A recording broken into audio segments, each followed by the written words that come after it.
আমিরের হুকুম মেনে জিহাদ থেকে প্রত্যাবর্তন করাও জিহাদে যাওয়ার সওয়াব হয়।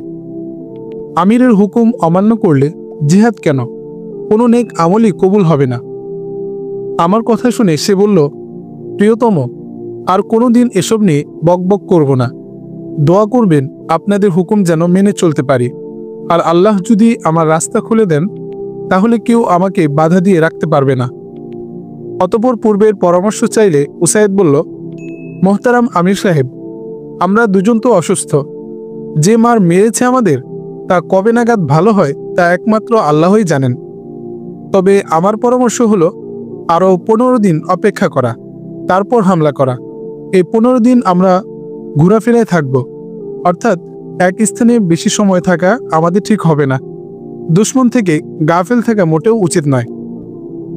উজাইফ বলল, আমরা মোবাইলে তথা ঘোরাফেরায় থাকব তা ঠিক, তবে 2-3 জনে যতটুকু অপারেশন করা যায় তা জারি রাখা দরকার।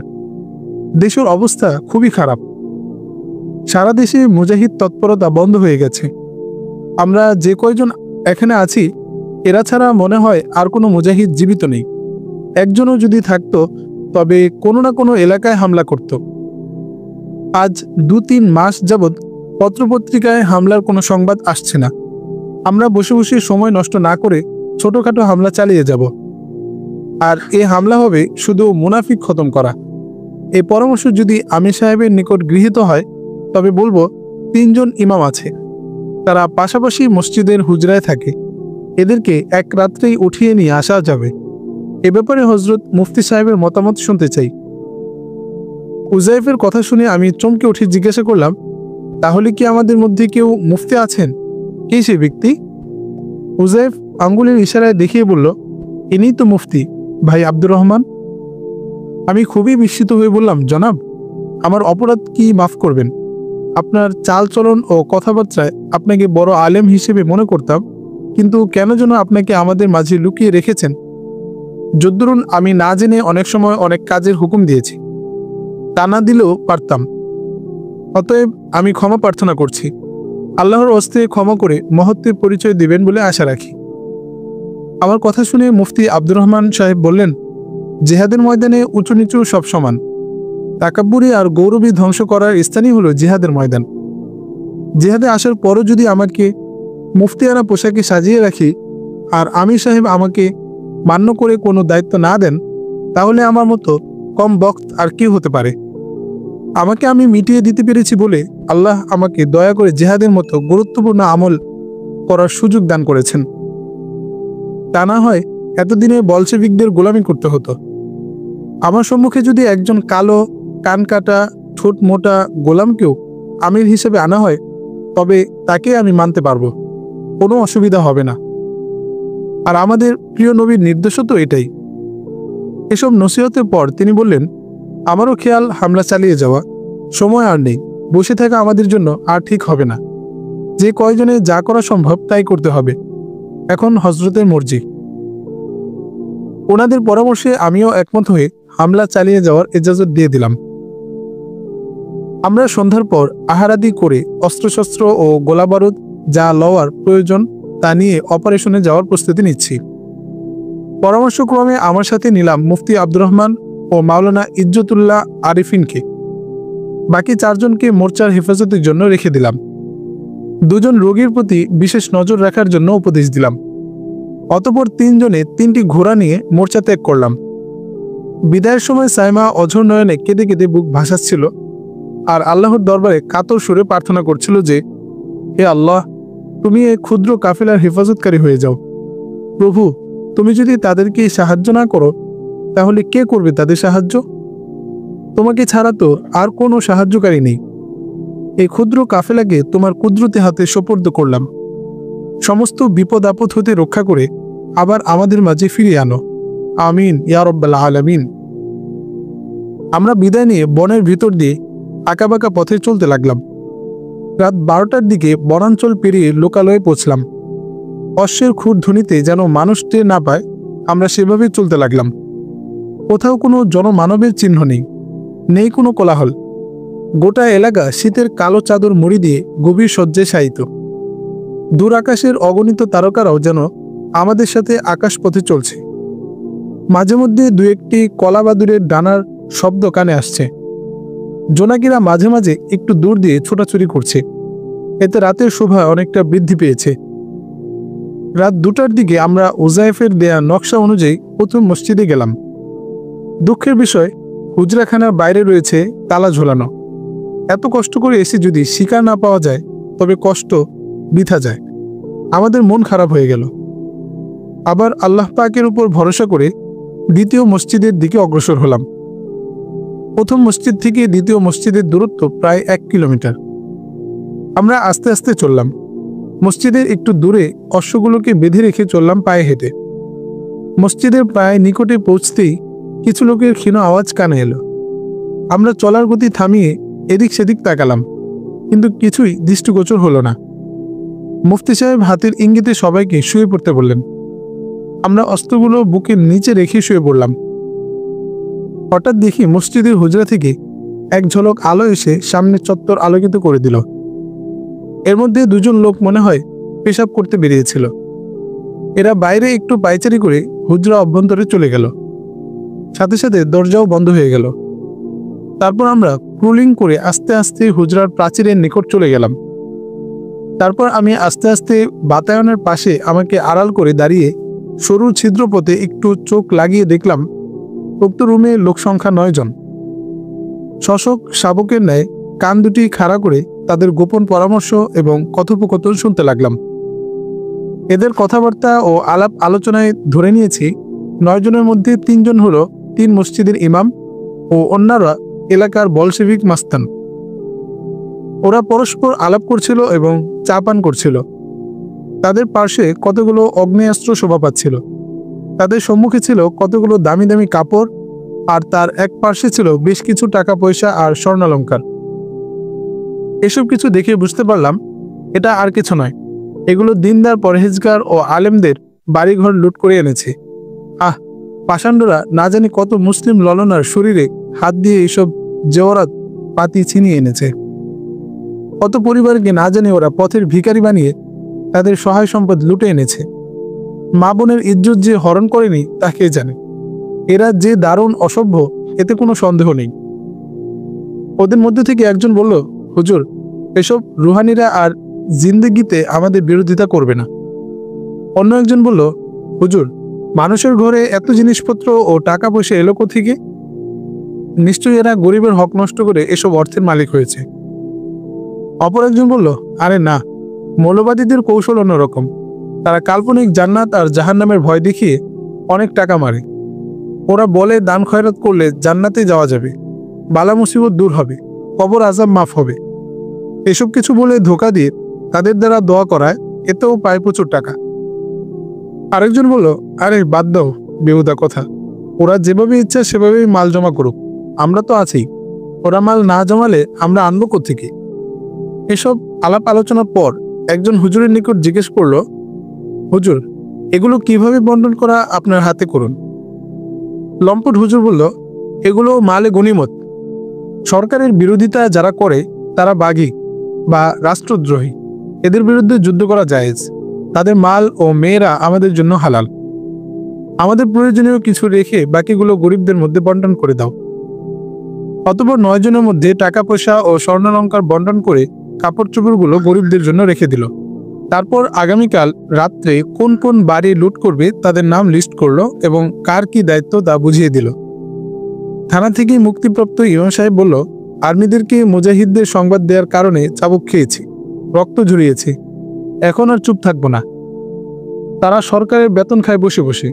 এরা সরকারের বা দেশের কোনো কাজ করে না। আমি বারবার বুঝিয়ে বলেছি যে এরা আনোয়ার প্রসাদ গ্রুপের লোক। তাদেরকে আমি ভালোভাবে চিনি। এরা হয়তো আবার বনে জমা হচ্ছে। এত মতে বোঝানোর পরও এরা আমলে আনেনি। সত্য সংবাদ দেওয়ার কারণে উল্টা রিয়াকশন হয়েছে। এদের প্রতিশোধ নেবই নেব।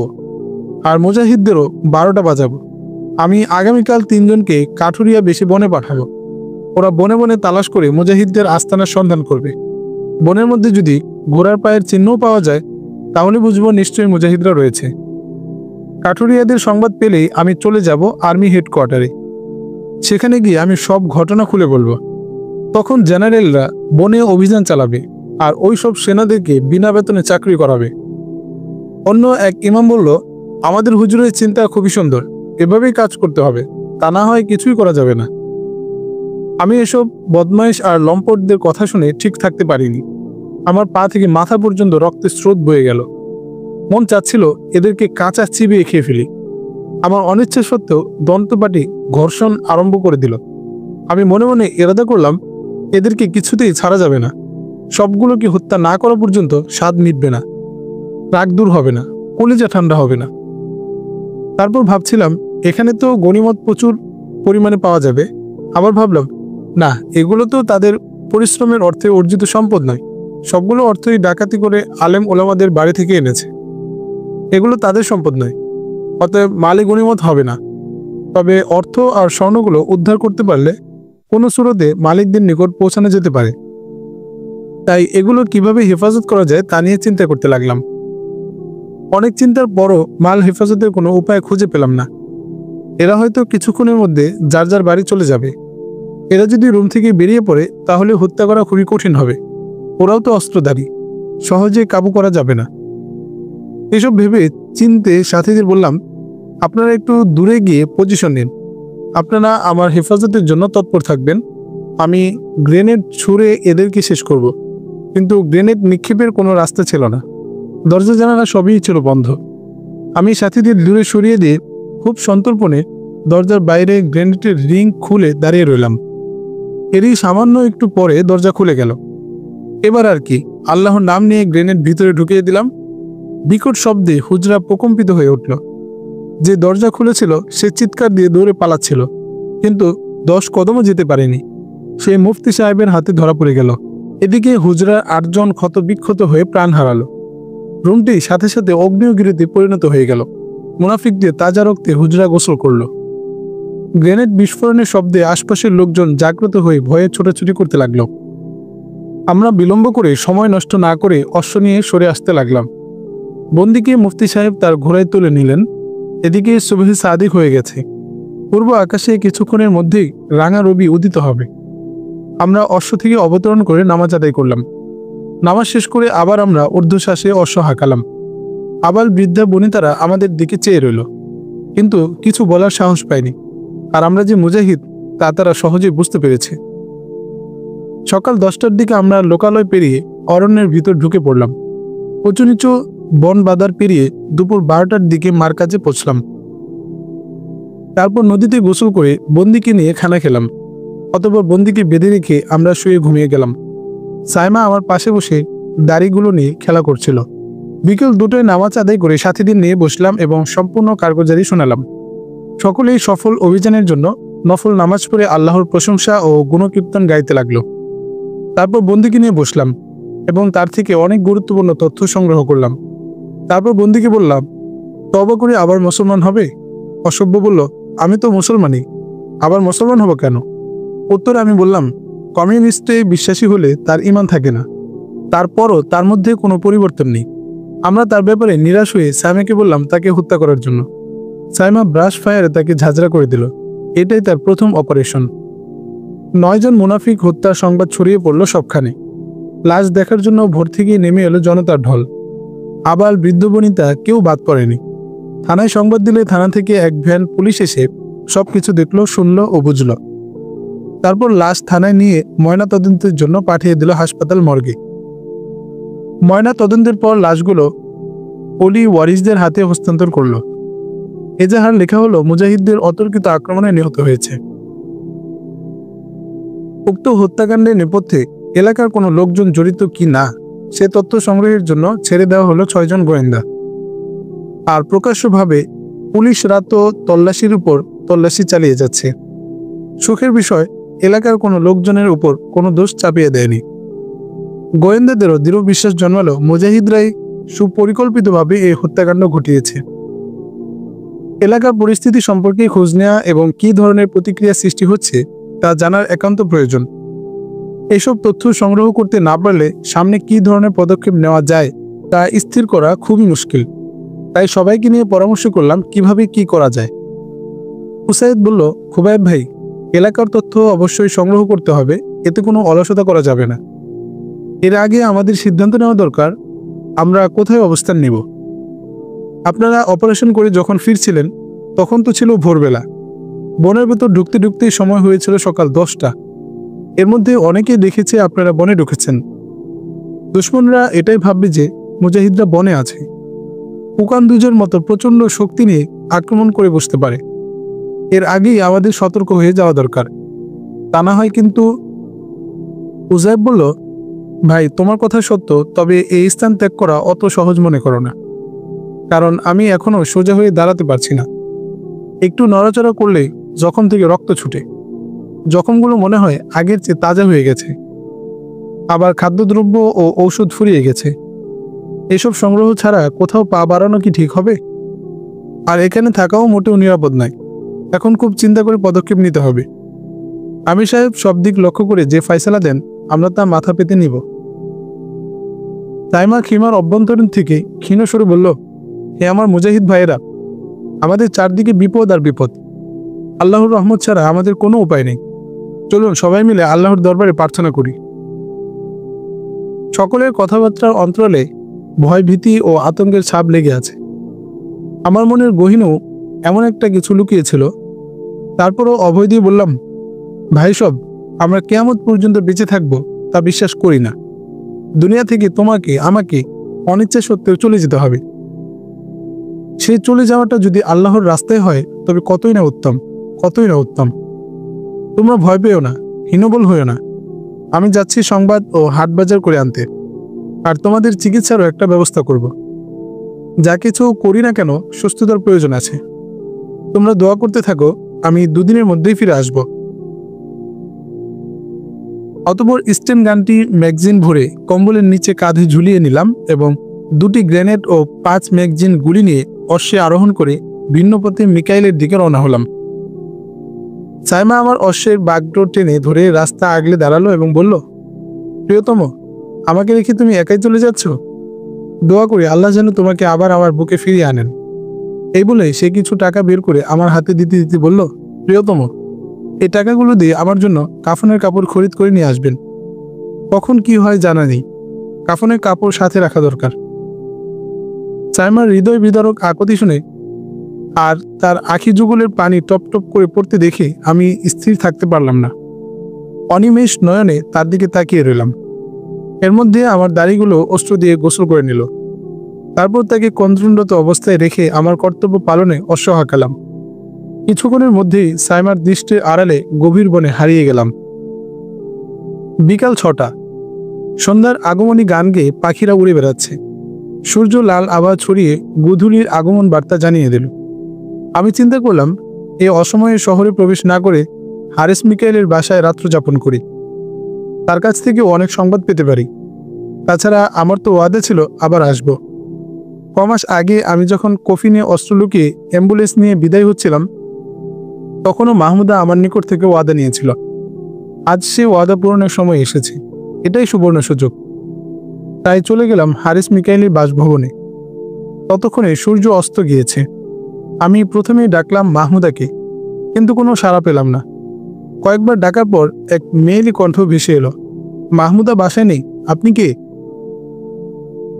কণ্ঠ শুনে বুঝতে পারলাম এটা মাহমুদার আম্মার কণ্ঠ। আমি আস্তে আস্তে বললাম, আমি একজন পথিক, ওর আব্বা কোথায়? উত্তর হলো, বাজারে। আপনি মেহমানখানায় বিশ্রাম নিন, তিনি হয়তো কিছুক্ষণের মধ্যেই ফিরে আসবেন। আমি অশ্বটি সম্মুখের চত্বরে বেঁধে রেখে মেহমানখানায় প্রবেশ করে মাগরিবের নামাজ আদায় করে নিলাম। এর মধ্যে সেবিকা চা নাস্তা নিয়ে হাজির হলো এবং বলল, জনাব, চা পান করে বিশ্রাম নিন, একটু পরে খানার ব্যবস্থা হবে। মেয়েটির বয়স আনুমানিক 8 থেকে 10 বছর। আমি যখন কিছুদিন এ বাড়িতে ছিলাম তখন তাকে দেখিনি। আমার সেবা যত্ন করেছিল মাহমুদা। তাহলে মেয়েটিকে তা জানতে ইচ্ছা জাগলো। আমি ভাবছিলাম, এতদিন হয়তো মাহমুদা বিয়ে করে সংসার জীবনে পা দিয়েছে, এখন হয়তো সেই শ্বশুর বাড়িতে বউ সেজে বসে আছে। আমি চা পান করতে করতে জিজ্ঞাসা করলাম, হুকুমনি, তোমার নামটা জানতে পারি কি? আমার নাম আমিনা খাতুন। মাহমুদার আব্বু তোমার কি হন? তিনি আমার মনিব, আমি এ বাড়ির কাজের মেয়ে। কতদিন হয় তুমি এই বাড়িতে আছো? 2-3 মাস হবে। আপনি মাহমুদা আপাকে চেনেন কিভাবে? আমি এ পথ দিয়ে অনেকবার আসা যাওয়া করেছি, এ বাড়িতে মেহমান হয়েছি, সেই থেকে তাকে আমি চিনি। ও, তাহলে অনেক পুরনো খাতির, তাই না? হ্যাঁ, তাই তো। এখন সে কোথায় আছে? মাহমুদা আপুর চাকরি হয়েছে তার মামার হাসপাতালে, এখন তিনি সেখানে থাকেন। বাসায় আসে না ও? আসে মাঝে মধ্যে। ওর স্বামীও কি ডাক্তার? ও মা, আপুর বিয়েই তো হয়নি। বিয়ের জন্য কোনো লোক আসেনি? অনেক জায়গা থেকে এসেছে, তিনি বিয়ে করবেন না, তার ছোট ভাইয়ের মতো জিহাদ করে শহীদ হবেন, এজন্যই বিয়ে করতে রাজি হননি। আর যদি বিয়ে বসেনি, তাহলে মুজাহিদের কাছে বিয়ে বসবেন, যেন জিহাদ করতে পারেন। এখনো কোনো মুজাহিদ আছে নাকি? সব মুজাহিদদের তো বলশবিকরা হত্যা করে ফেলেছে, এখন সেই মুজাহিদ পাবে কোথায়? উবায়েব নামক এক মুজাহিদ নাকি কথা দিয়েছে আসবে। অনেকেই বুঝিয়েছে যে সে তো চলে গেছে, জীবিত আছে কি না কে জানে, আর জীবিত থাকলেও তো নাও আসতে পারে। কিন্তু সে দৃঢ়তার সাথে বলে যে মুজাহিদরা মিথ্যা বলে না, সে অবশ্যই আসবে। খোবায়েব, সে তো ভয়ঙ্কর ব্যক্তি, তাকে ধরিয়ে দেওয়ার জন্য তো সরকার পুরস্কার ঘোষণা দিয়েছে। না না, সে খোবায়েব নয়। আমি এ ব্যাপারে জিজ্ঞাসা করলে আপু বলেছেন, আমার খোবায়েবের চেহারার সাথে পোস্টারের ছবির সাথে কোনো মিল নেই। আমাদের আলাপের মধ্যে কলিং বেল বেজে উঠল। পরিচারিকা দরজা খুলতেই হারিস মিকাইলি ঘরে প্রবেশ করলেন। অমনি আমি সালাম দিয়ে দাঁড়িয়ে গেলাম এবং হস্ত দুটি বাড়িয়ে দিলাম। হারিস সাহেব আমাকে দেখে সালামের উত্তর দিতে দিতে বুকে জড়িয়ে ধরলেন এবং বললেন, বাবা খোবায়েব, তুমি এখনো জীবিত আছো? সেই কতদিন হয় তোমার কোনো খোঁজ খবর নেই। পত্রপত্রিকায় তোমাদের সংবাদ পড়ি আর অশ্রু বিসর্জন দিই, এছাড়া তো আর কিছুই করার নেই। মুজাহিদদের শাহাদাতের সংবাদ প্রতিদিন প্রথম পৃষ্ঠায় ছাপা হয়ে আসছে। আমি তো মনে করেছিলাম তুমিও শহীদ হয়ে গেছো। আল্লাহ এখনো তোমাদের বাঁচিয়ে রেখেছেন, আল্লাহর শুকর। তুমি এখন কোথা থেকে কিভাবে এসেছো? বর্তমানে ছোট একটি কাফেলা নিয়ে উজারা অরণ্যে আছি। এর আগে আমরা উস্তবুর, উজিরাবাদ ও আরমবার্গ এলাকায় ছিলাম।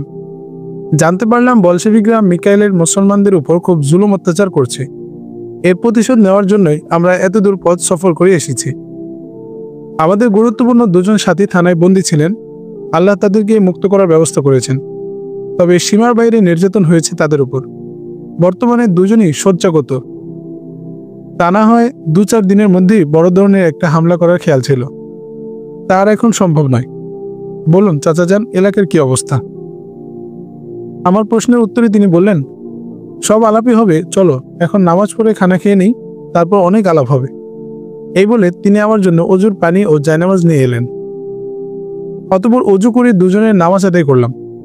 এরপর আমাকে নিয়ে গেলেন অন্দর বাটিতে, সেই পুরাতন গৃহে যেখানে আমি আমার জীবনের 10-15 দিন সময় অতিবাহিত করেছিলাম। যে গৃহে প্রথম সাক্ষাৎ হয় মাহমুদার সাথে এবং জিহাদের খুঁটিনাটি অনেক মাসআলা আমার নিকট থেকে সে শুনত। এর মধ্যে কাজের মেয়ে খানা নিয়ে এলো, আমরা দুজনে একসাথে বসে খানা খেলাম। হারিস মিকাইলি বললেন, বাবা, এলাকার পরিস্থিতি খুবই জটিল, তা অল্প সময় বলে শেষ করা যাবে না। তবে এতটুকু জেনে রাখো, মিকাইলিতে হয়তো আর থাকা যাবে না, হিজরতের চিন্তায় আছি। এখন তোমার সাথে কথা হলো, 2-1 দিনের মধ্যে উজারা অরণ্যে ক্র্যাকডাউন দিবে। বিশেষ সূত্রে এ সংবাদ পেয়েছি। তুমি এখানে বিলম্ব না করে আগামীকাল চলে যাও, ওদেরকে হেফাজত করে আবার ফিরে এসো, তখন সব ধরনের পরামর্শ হবে। আমি বললাম, জনাব, এমন রিক্ত হস্তে আমি ফিরে যেতে পারি না। দুজন সাথী মরণাপন্ন অবস্থা, তাদের ঔষধ অবশ্যই নিয়ে যেতে হবে। তাছাড়া 2-1 বেলার খাবার আছে, সেখানে খাদ্য নেই, হাট বাজারেও যাওয়া সম্ভব নয়। তাই কমপক্ষে 1 সপ্তাহের খাবার ও ঔষধ অবশ্যই নিয়ে যেতে হবে। তারপর তাদেরকে 7-8 দিনের জন্য অন্য কোথাও নেওয়া যেতে পারে। আমার কথা শুনে হারিস মিকাইলি বললেন, কথা তো সত্যই, তবে এই মুহূর্তে কি করা যায়? এখন তো শহরে কারফিউ, ঢোকা যাবে না। আচ্ছা, আমি আগামীকাল সকাল 8টার দিকে এগুলোর ব্যবস্থা করে দেই, তুমি চলে যাও। পরদিন সকাল 9টায় হারিস সাহেব প্রয়োজনীয় দ্রব্যাদি নিয়ে এলেন এবং বললেন, বাবা জলদি যাও, দেরি করো না, ওদেরকে নিরাপদে রেখে অবশ্যই আসবে। অতঃপর সালাম দিয়ে অশ্বপৃষ্ঠে চেপে বসে উজারা অরণ্য অভিমুখে ছুটে চললাম। আমি হারিস মিকাইলের বাড়ি থেকে চলে আসার একটু পরেই মাহমুদা বাড়ি এসে আমার কথা জানতে পারে। তারপর পরিচারিকাকে তার রুমে ডেকে এনে আমার কথা খুঁটিয়ে খুঁটিয়ে অনেক কিছু জিজ্ঞাসা করলো। পরিচারিকার সাথে আমার যে আলাপ হয়েছে তা এক এক করে সব শুনল। মাহমুদা আমার কথা শোনা মাত্র তার প্রতিটি শিরা উপশিরা দিয়ে উষ্ণ শোণিত ধারা তড়িৎ বেগে ছোটাছুটি করতে লাগলো। সে যেন কি পেয়েও হারিয়ে ফেলেছে।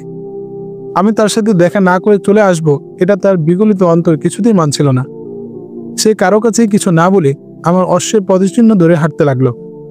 সে আমাকে খুঁজে বের করার প্রত্যয় নিয়ে উন্মাদিনীর মতো ছুটছে। মাহমুদার আম্মা পরিচারিকাকে ডেকে জিজ্ঞাসা করলেন, মাহমুদার এই অসময়ে আসার কারণ কি? পরিচারিকা মাহমুদার আম্মার প্রশ্নের উত্তর দিতে গিয়ে বলল, আম্মা, আমি আপুকে এই অসময়ে আসার কারণ জিজ্ঞাসা করলে তিনি বললেন, গত রাত্র থেকেই কেমন যেন একটা অস্থির ভাব লাগছিল। রাত্রে বেশি ঘুম হয়নি, শুধু এপাশ ওপাশ করে রাত কাটিয়েছে। সকালে গোসল করে সামান্য নাস্তা খেয়ে অফিসে গিয়েছে, কিন্তু কেন যেন কিছুই ভালো লাগছিল না। অবশেষে মামার কাছ থেকে 2 ঘন্টার ছুটি নিয়ে বাড়িতে এসেছে। আসার সময় সওদাকেও বলে আসেনি, কিছুক্ষণের মধ্যেই চলে যেতে হবে। বাড়ি থেকে হাসপাতালের দূরত্ব মাত্র 1 কিলোমিটার। মাহমুদার আম্মা তার জন্য নাস্তা তৈরি করতে লাগলেন। অল্প কিছুক্ষণ পর মাহমুদার আম্মা পরিচারিকাকে ডেকে বললেন, আমেনা, তোর আপুকে নাস্তা নিয়ে দে। আমেনা নাস্তা নিয়ে মাহমুদার রুমে গিয়ে দেখে মাহমুদার ব্যাগ আর খবরের কাগজ টেবিলে পড়ে আছে, মাহমুদা নেই। আমেনা ভাবছে হয়তো বাথরুমের জরুরত সারতে গেছে। সে নাস্তাগুলো ঢেকে রেখে পানি দিয়ে গৃহকর্তীর অন্যান্য কাজে সাহায্য করতে লাগলো। মাহমুদার আম্মা নাস্তার ব্যাপারে প্রশ্ন করলে উত্তর বলল, নাস্তা দিয়ে এসেছি। মাহমুদাই এ বিশাল ধনভাণ্ডারের একমাত্র উত্তরাধিকারিণী। আরে সাহেবের কোনো সন্তান নেই। 14 বছর বয়সের ছেলে মাহমুদ 2 বছর আগে শাহাদাত বরণ করেছে। এখন মাহমুদাই তাদের আশা ভরসা। ভালো একটি পাত্রের হাতে মাহমুদাকে তুলে দিয়ে তার হাতে সংসার বুঝিয়ে দেবেন, এটাই ছিল পিতামাতার ইচ্ছা। মেয়ে রাজি না হওয়াতে এ আশা পূরণ হচ্ছে না। প্রায় 1 ঘন্টা অতিবাহিত হলে আমিনা মাহমুদার রুমে ঢুকে দেখে খাবার, ব্যাগ ও বিছানাপত্র অপরিবর্তিত। আমিনা বিস্মিত হয়ে বাথরুম ও অন্যান্য কামরা তালাশ করে তার কোনো সন্ধান পেল না। মাহমুদার তো পাড়ায় পাড়ায় ঘুরে বেড়ানোর অভ্যাস ছোটবেলা থেকেই নেই, তাহলে গেল কোথায়? পরিচারিকা চিন্তিত মনে মাহমুদার আম্মার নিকট গিয়ে বলল, আম্মা, মাহমুদা আপু তো নাস্তা করেননি, তিনি কোথায়? কেন, সে তার রুমে নেই? দেখছি না তো, মনে হয় টয়লেটে গেছে। সেখানেও তো নেই, আমি খুঁজেছি। না রাগ করে অফিসে চলে গেছে। ব্যাগ যে টেবিলের উপর রাখা, ব্যাগ ফেলে কি চলে যাবে? ব্যাগ ফেলেও তো যাওয়ার কথা নয়, আর ভুলে রেখে যাওয়ারও কথা নয়। নাকি বিকেলে আবার আসবে বলে ব্যাগ রেখে গেল? তা তো জানি না। ওর আব্বু কোথায়? তাকে তো মেহমান যাওয়ার একটু পরেই বাজারের পথ ধরে যেতে দেখেছি, মনে হয় বাজারে গেছেন। ঠিক আছে, চিন্তার কারণ নেই, সে অফিসেই গেছে। তোমার কাজগুলো সেরে নাও। পরিচারিকা তার অসম্পূর্ণ কাজগুলো সমাপ্ত করতে চলে গেল। দুপুর গড়িয়ে বিকাল হলো। আরেস মিকাইলি এখনো বাড়ি ফেরেননি। বাজারে এত বিলম্বের হেতু কি তা বুঝতে পারিনি। অন্যদিন তো বাজারে এত দেরি করেন না। মাহমুদার আম্মা চিন্তিত হয়ে পরিচারিকাকে বললেন, মা আমেনা, তুমি এক্ষুনি বাজারে গিয়ে তোমার চাচা জানকে ডেকে পাঠাও। আর মাহমুদা অফিসে গিয়েছে নাকি তার মামার বাসায় তাও খবর নিয়ে এসো। আমেনা ভারাক্রান্ত হৃদয় নিয়ে দৌড়ে গেল বাজারে। কি, আজকের বাজার অন্য দিনের বাজারের মতো নয়। অনেক দোকানপাট বন্ধ, লোক চলাচল তেমন নেই। কাঁচা বাজার আর ঔষধের দোকান ছাড়া অন্য সব দোকান প্রায়ই বন্ধ। পুলিশ আর আর্মিদের গাড়িগুলো সাইরেন বাজিয়ে পাগলের মতো টহল দিচ্ছে। আমেনা বাজারে তালাশ করে হারেস সাহেবকে না পেয়ে চলে গেল মাহমুদার মামার বাসায়। সেখানেও দুজনের একজনকেও না পেয়ে বাড়ি ফিরে এলো। তখন বিকাল 3টা। হারেস মিকেলি বিকাল 4টায় বাসায় ফিরে স্ত্রীর কাছে বললেন, শহরে থমথমে ভাব বিরাজ করছে। অনেকেই শহর ছেড়ে চলে যাচ্ছে। থানা প্রাঙ্গণে, সেনা ক্যাম্পে ও হাসপাতালে পুলিশ আর আর্মিদের ভিড়। জানতে পারলাম গত রজনীতে উজারা অরণ্যে মুজাহিদদের সাথে প্রচণ্ড যুদ্ধ হয়েছে। উক্ত যুদ্ধে অনেক পুলিশ ও বলশেভিক আর্মি নিহত হয়েছে, আর আহত হয়েছে প্রচুর। আবার এটাও শুনলাম যে মুজাহিদদের অস্তিত্ব বিলীন হয়ে গেছে। আহা, খুবাইবের অবস্থা না জানি কি। সে কি সহি সালামতে পৌঁছেছে না কোনো দুর্ঘটনার শিকার হয়েছে, তা আল্লাহ ছাড়া কেউ জানে না। আয় আল্লাহ, তুমি তাকে হেফাজত করো। মাহমুদার আম্মা তার পিতার কাছে সব ঘটনা খুলে বললে পিতা বললেন, হাসপাতালে আহত রোগীদের চিকিৎসা চলছে। সেখানে আর্মিদের গাড়ি ঘোড়ার খুব আনাগোনা দেখছি। জনসাধারণ কাছে যেতে পারে না। ডাক্তারগণ আহতদের চিকিৎসায় খুবই তৎপর। ইমার্জেন্সি বিভাগ ছাড়াও আউটডোরের ডাক্তারগণ তাদের সাহায্যে এগিয়ে এসেছেন। আমার মনে হয় মাহমুদা রোগীদের সেবায় নিয়োজিত। এখন তার খোঁজ নেওয়া সম্ভব নয়। আরেশ সাহেবের কথা শুনে সকলের দৃঢ় বিশ্বাস জন্মেছে যে মাহমুদা হাসপাতালেই রোগীদের সেবায় ব্যস্ত আছে, তাই খোঁজাখুঁজির প্রয়োজন মনে করেননি। আমি নিরাপত্তার জন্য মেইন রোড পরিহার করে গ্রাম্য মেঠো পথে চলছি। চলতে চলতে কখন যে পূর্বের পথ হারিয়ে ফেলেছি তা বুঝতেই পারিনি। বিকেল 3টার দিকে আমি বনে প্রবেশ করলাম। ঘন বন, পথ চলা যায় না। অশ্বের শরীর কাটার আঁচড়ে ক্ষত বিক্ষত করে দিল। আমার অবস্থাও তদ্রূপ। আমার জামা কাপড় কেবলই আঁকড়ে ধরে। অন্য কোনো পথও নেই যে সেদিক দিয়ে যাব। এভাবে চলতে চলতে সন্ধ্যা ঘনিয়ে এলো। এতক্ষণে সাথীদের পাওয়ার কথা ছিল, কিন্তু পথ ভুলে এলোপাথারি চলার কারণে তা সম্ভব হচ্ছে না। শ্রম ক্লান্ত অশ্বের নাসাযন্ত্র থেকে শ্লেষ্মা ঝরছিল। বন্য হায়নাদের ভয়ে ক্ষণে ক্ষণে গা শিউরে উঠছে। এতক্ষণে ঘন অন্ধকারে চারদিক ছেয়ে গেছে। পথ চলা আর সম্ভব নয়। অশ্ব থেকে অবতরণ করে তার বাগডোর খুলে দিলাম। অশ্বটি লতাগুল্ম খেতে লাগলো। আমিও অস্ত্রটি হাতে নিয়ে অশ্বকে অভয় দিয়ে দাঁড়িয়ে দাঁড়িয়ে কয়েক টুকরো রুটি খেয়ে জঠর জ্বালা নিবারণ করলাম। মাঝে মধ্যে হিংস্র প্রাণীর দুর্বল প্রাণীদের উপর আক্রমণের শব্দ পাচ্ছিলাম। বন জঙ্গল মারিয়ে কি যেন ছুটোছুটি করছিল। সে সময় ঘটক কান দুটি খাড়া করে টকবগিয়ে এদিক ওদিক তাকিয়ে ভয়ে কাঁপছিল। আমি তার গায়ে হাত বুলিয়ে সোহাগ করে অভয় দিচ্ছিলাম। কিছুক্ষণ ঘোড়াকে পাহারা দিতে দিতে ঘুমে চোখ বন্ধ হয়ে আসছিল। ঘুমের অত্যাচার সইতে না পেরে একটি বৃক্ষমূলে বসে বৃক্ষে পিঠ ঠেকিয়ে ঘুমিয়ে পড়লাম। কিছুক্ষণ পর ঘোড়ার পদাঘাতের ও হেসা ধ্বনিতে আমার ঘুম ভেঙে যায়। চেয়ে দেখি একটি নেকড়ে আমাকে ধরার জন্য লাফ দিচ্ছে আর অশ্ব পদাঘাতে নেকড়ে আক্রমণ প্রতিহত করছে। আমি আমার লোড করা অস্ত্রটিতে ট্রিগার টানলাম। চোখের পলকে 28 রাউন্ড গুলি বেরিয়ে নেকড়েটিকে ঝাঁঝরা করে নিথর করে দিল। অশ্বটি আনন্দে লাফিয়ে উঠল। তারপর অঘুম নয়নেই বাকি রাত কাটিয়ে দিলাম। ভোরে ফজরের নামাজ আদায় করে আবার চলতে লাগলাম। আহা, কেন যেন আমার হাত পা অঙ্গ প্রত্যঙ্গ নিস্তেজ, নিঃসার ও অবশ হয়ে আসছে। কি যেন আমার হারিয়ে গেছে, কি যেন আমা থেকে চলে গেছে। আমার অন্তর জ্বলে পুড়ে ছাই হয়ে যাচ্ছে। আমার অবস্থা বর্ণনা করার কোনো ভাষা আমার অভিধানে সংরক্ষণ নেই। অতীতে মা হারালাম, পিতা হারালাম, হারিয়েছি প্রিয়তমা সায়মাকে, কিন্তু এত বেচেন আর অশান্তি অনুভব করিনি। দিনের মধ্যে বারবার গাওয়া দিচ্ছিল যে কোনো দুর্ঘটনা ঘটেছে। এভাবে মনমনা ও নিরানন্দ ভাব নিয়ে কয়েক ঘন্টা চলার পর পূর্ব দক্ষিণ কোণ থেকে মৃদুমন্দ অনিল হিল্লোল এক খুশবু ছড়িয়ে দিচ্ছে সমস্ত অরণ্যে। এ খুশবু আমার নাসারন্ধ্রে প্রবেশের সাথে সাথে জ্ঞান হারাবার উপক্রম হলো। কারণ এটা কোনো ফুলের বা আতরের গন্ধ নয়, এটা শহীদের রক্তের গন্ধ, জান্নাতি গন্ধ। আমি সেই গন্ধের উজান বেয়ে অগ্রসর হয়ে দেখি সাথীদের লাশ রক্তে গোসল করে এদিক ওদিক শুয়ে আছে। এরই একটু দূরে পড়ে আছে দুশ্মনের অসংখ্য লাশ। চেয়ে দেখি আমার খিমার একটি কোণা নিয়ে বাতাস খেলা করছে। কয়েক কদম এগিয়ে দেখি আমার দ্বিতীয় সায়মা রক্তাক্ত অবস্থায় বিদায় নিতে আমার জন্য অপেক্ষা করছে। আমাকে দেখে হাত দুটি বাড়িয়ে আমাকে ধরে বুকের কাছে টেনে নিয়ে বলল, প্রিয়তম, তোমার উসিলায় আমি ঈমান পেয়েছিলাম, আর তোমার উসিলাই শাহাদাতের নিয়ামত পেয়েছি। আমার আশা আল্লাহ পূরণ করেছেন। আমার আশপাশের সাথীরা সবাই জান্নাতে চলে গিয়েছেন। আমাকে নেওয়ার জন্য বেহেশতের হুর গেলমানরা এসেছিল। আমি ওদেরকে এই বলে ফিরিয়ে দিয়েছি যে আমার স্বামীর সাথে শেষ দেখা ও শেষ কথা না বলে যাব না। তাই তারা ফিরে গিয়েছিল। আপনি আসার সাথে সাথে সবাই চলে এসেছে। এখন আর থাকা যাবে না। আপনি জিহাদ করে শহীদ হয়ে আমার নিকট চলে আসুন। এখন আমি যাচ্ছি। এই বলে আকাশের দিকে তাকিয়ে একটু মুচকি হাসি হেসে কালেমা শাহাদাত পাঠ করে চির নিদ্রায় শায়িত হলো। ফুটন্ত গোলাপের মতো চেহারাটা তার নিথর হয়ে গেল। আমি আমার চোখের পানি বিসর্জন দিয়ে সকলের জানাজা পড়ে চলে এলাম। হায়রে দুঃখ! 150 গজ আসতে না আসতেই দুশ্মনের পুঁতে রাখা মাইন বিস্ফোরণ হয়ে আমার অশ্ব জমিনে লুটিয়ে পড়ল। ভাগ্যক্রমে আল্লাহ আমাকে অক্ষত রাখলেন। এবার সব কিছু হারিয়ে আল্লাহর উপর ভরসা করে পায়ে হেঁটে চলছি। বিকাল 4টার দিকে এক মহিরুহের তলায় বসে বিশ্রাম নিয়ে আবার চলছি। 5টার দিকে এক স্থানে এসে হঠাৎ চেয়ে দেখি একটু দূরে ফুটফুটে চাঁদের মতো এক অপূর্ব সুন্দরী তরুণী ধুলোবালুতে গড়াগড়ি খাচ্ছে। এই বিজন মনে এ কি মানুষ না পরি তা বুঝতে পারিনি।